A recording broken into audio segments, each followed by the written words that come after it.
What is Goal 10? Reduce inequalities. Inequality threatens long-term social and economic development, harms poverty reduction, and destroys people's sense of fulfillment and self-worth. The incomes of the poorest 40% of the population have been growing faster than the national average in most countries. But emerging yet inconclusive evidence suggests that COVID-19 may have had a dent in this positive trend of falling within country inequality.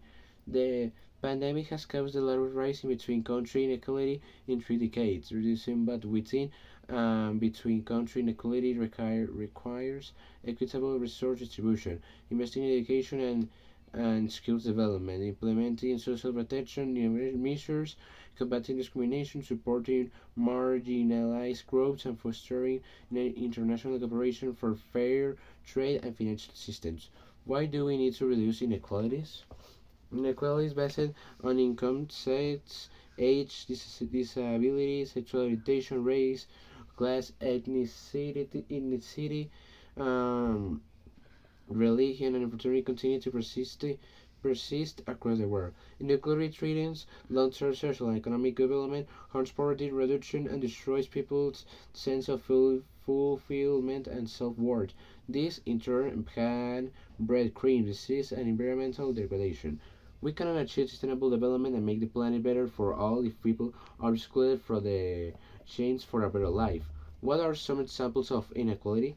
Women and children with lack of access to healthcare die each day from preventable diseases such as measles and tuberculosis or in childbirth. Older persons, migrants, and refugees face lack of opportunities and discrimination, an issue that affects every country in the world. 1 in 5 persons report being discriminated on at least one ground of discrimination prohibited by international human rights law.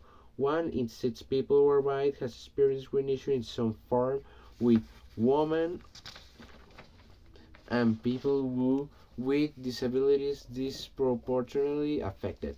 Discrimination has many intersecting forms, from religion, ethnicity, to gender and sexual preference, pointing to the urgent need for measures to tackle any kind of discriminatory practices and hate speech. How do we tackle discrimination? In today's world, we are all interconnected problems and challenges like poverty, climate change, migration, or economic crisis are never just confined to one country or region. Even the richest countries still have communities living in abject poverty. The oldest crisis still wrestle with racism, homophobia, and transphobia, and religious intolerance. Global inequality affects us all, and no matter who we are or where we are from. Can we achieve equality for everyone? It can and shall be achieved to ensure a life of dignity for all. Political, economic, and social policies need to be universal and pay particular attention to the needs of disadvantaged and marginalized communities. What can we do? Reducing inequality requires a transformative change. Greater efforts are needed to eradicate extreme poverty and hunger, and invest more in health, education, social protection, and the jobs, especially for young people, migrants, and refugees, and other vulnerable communities. Within countries, it is important to empower and promote inclusive social and economic growth. We can ensure equal opportunity and reduce inequalities of income if we eliminate discriminatory laws, policies, and practices. Among countries, we need to ensure that developing countries are better represented in decision making on global issues so that solutions can be more effective, credible, and accountable.